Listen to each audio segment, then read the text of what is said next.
Hello everyone, welcome back to day 6 of Nxtwave. This one's spoken skills presentation.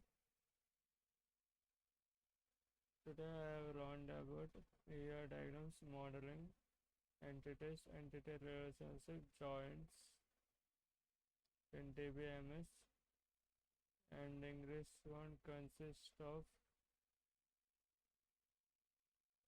only test. Let me show you.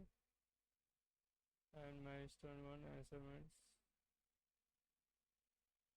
Here modeling database, core concept of entity relationship model, apply interrelationship model concepts, interrelationship model to relational database, modeling database 2, and creating relational database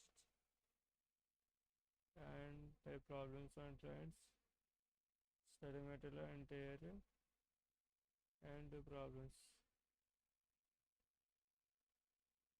That's our only present in today, and we have to write test on topic of presence impotence that I have learned the day before yesterday. I will write it and post it afterwards. I hope you enjoyed this video. Please like, share and subscribe channel. Thank you for watching.